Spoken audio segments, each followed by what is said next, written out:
My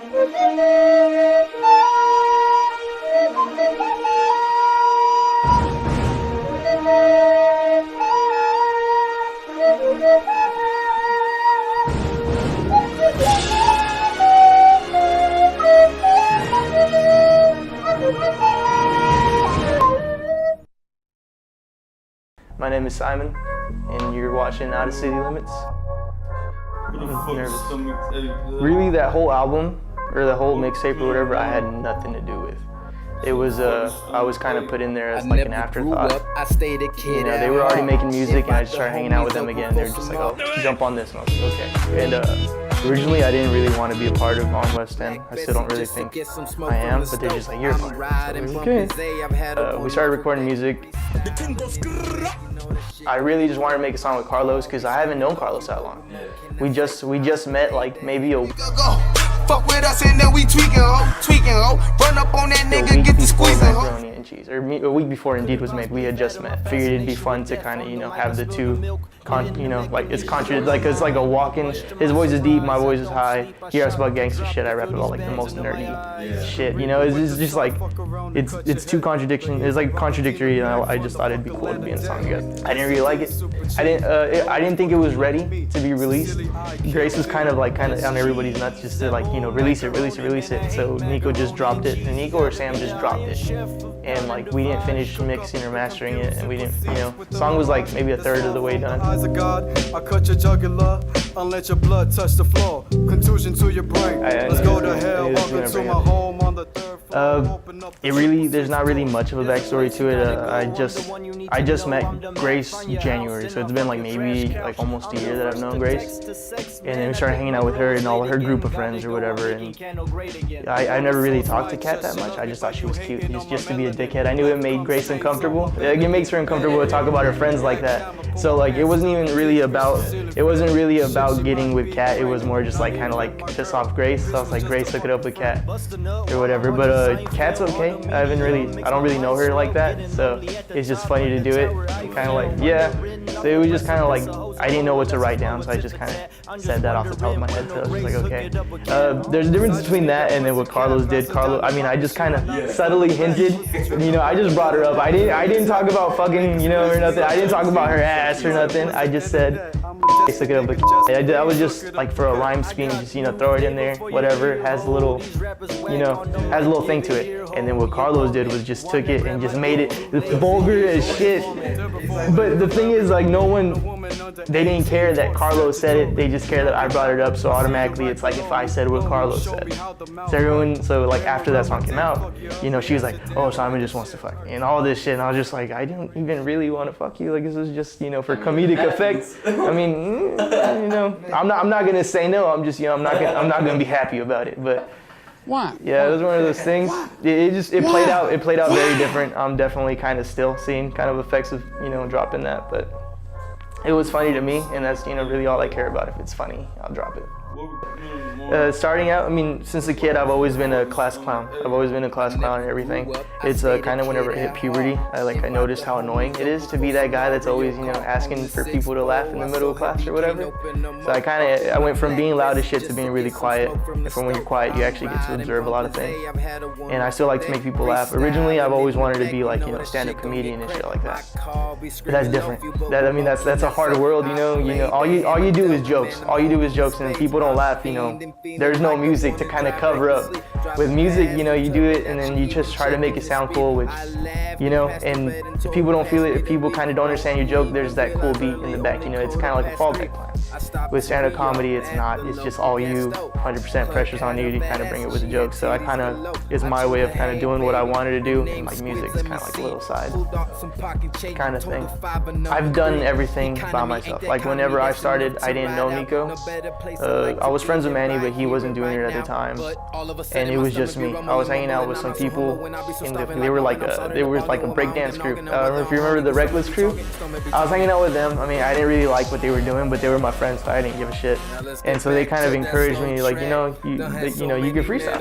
So I started doing it. I got made fun of a lot, you know, like early high school. Yeah, I got made fun of a lot and everything, but I just kept doing it. Now everyone wants to be a rapper and everyone's dropping shit. At that point, I was kind of like one of the first people, I'm not gonna say the first people, one of the first people to actually like push it out there.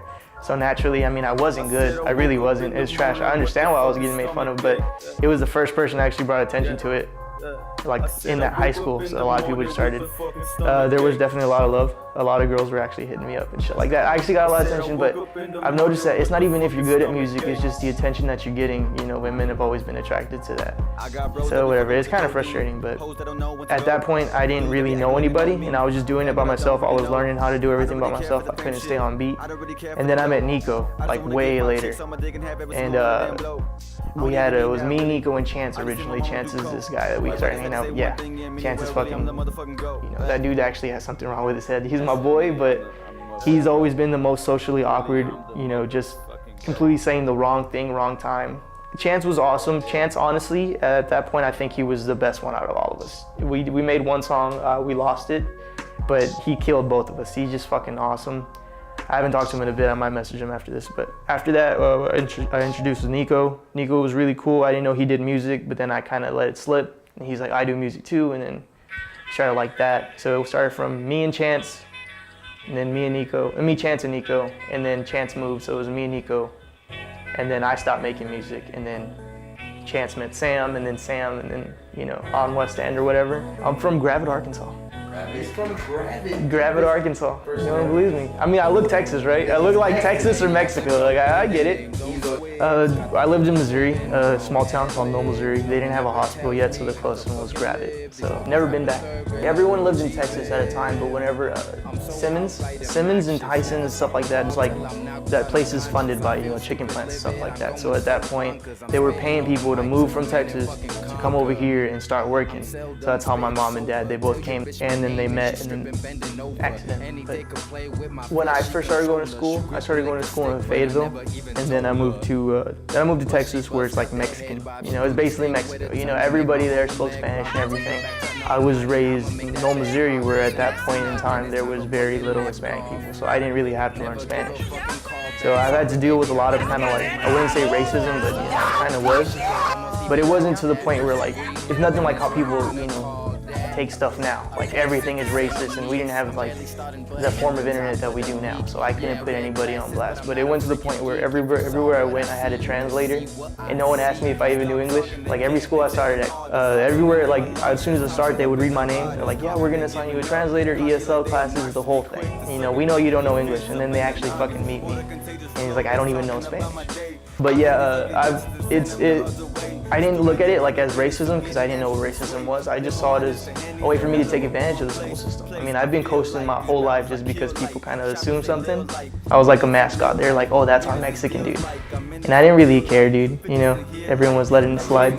You know, yeah, exactly. Like, it was kind of racist to the point where everyone was kind of like, hey, that's our beaner. And I kind of let it slide because, you know, I was dating white girls. You know, I was like, you know, I was being spoiled to the point where like I've never really cared about race shit. It's actually drawing.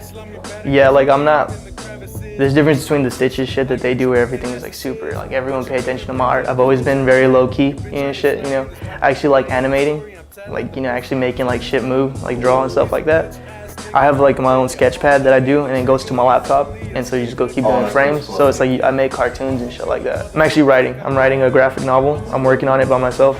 It's what I've been spending my whole time on, and I'm trying to work on it too, because hopefully I just, you know, write it out as like a book, and then turn it into a graphic novel and actually sketch it out, and then hopefully later down the line make it like a cartoon. Like, of course, everything done by me, but like I'm trying to get, you know, favorite 3 movies.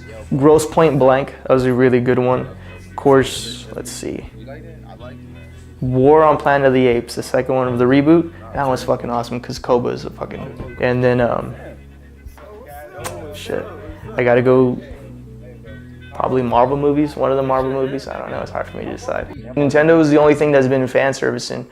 PlayStation and Xbox, all now it's about DLC, pay for this, pay for this. You're gonna buy the game, but then you gotta buy everything that comes with the game. Nintendo has always been, you know, just straight up fun, not like, it's not shooting and you're just playing a fucking Mario game and I can play it for hours. They care about the people. Goku. Goku just because it's my whole childhood. The shows, if we're talking about the shows, I'm probably gonna get a lot of shit for this. Naruto.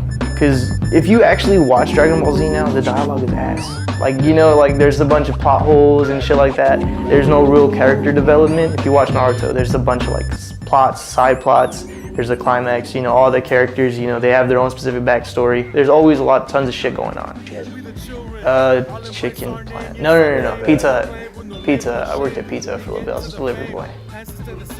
Oh yeah, you got fucking shit. My manager actually sprayed me in the eye with bleach, and he didn't want to call a hospital, so I had to drive all the way to the hospital with one eye, and like his shit was burning. And I actually got a letter in the mail. I might be suing them, I don't know, but that costs lawyers and shit. But yeah, he didn't even get fired. They just wrote him up, and they still made me work with him for like a week. And I was like, fuck this, like I'm gonna fight this dude. I don't want to, you know. He was just fucking around. He was just like, I was, you know, because you know how guys are always like, what's up, bitch, and he's like, you know, playing. And he thought it'd be funny to kind of spray, and he got me like right in the eye. Yeah, it was fucked up, dude, when that happened. They put me on like some hardcore painkillers or something. I was floating. No, fuck that. No, I mean, just pretty much. I mean, stop being so fucking sensitive, I guess. That's what I would fucking say. It's annoying, man. I can't make a joke anymore without people saying, that's fucking offensive.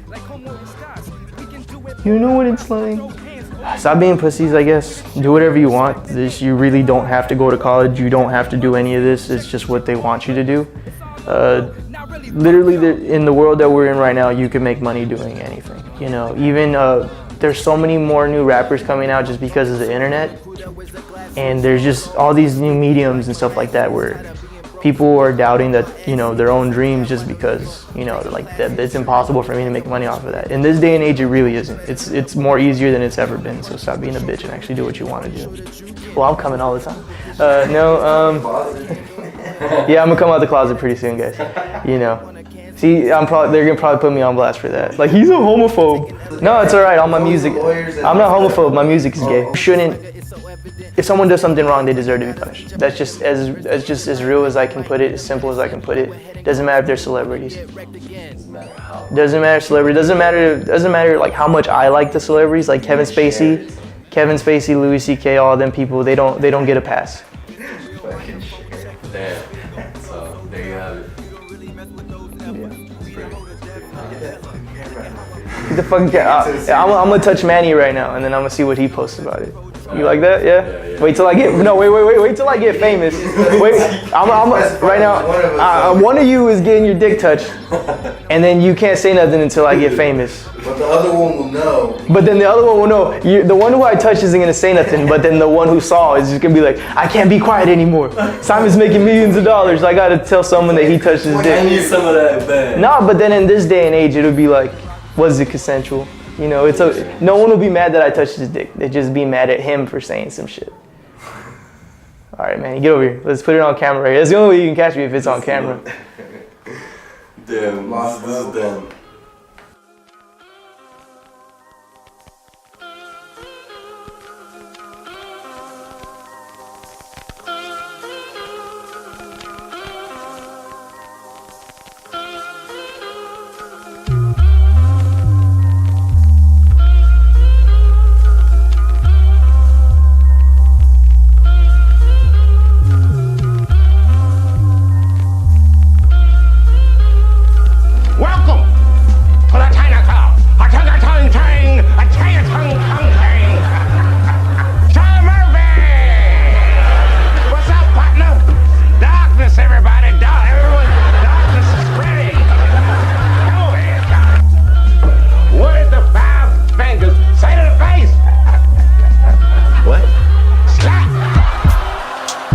Being honest, no more being modest, coming at you fast like Sonic Adonis. You're a false creed, anything you say can't haunt me. Bitch, sit down and exalt me. Get hit with a slug if you wanna act so salty. Rappers are actors, they also suspicious.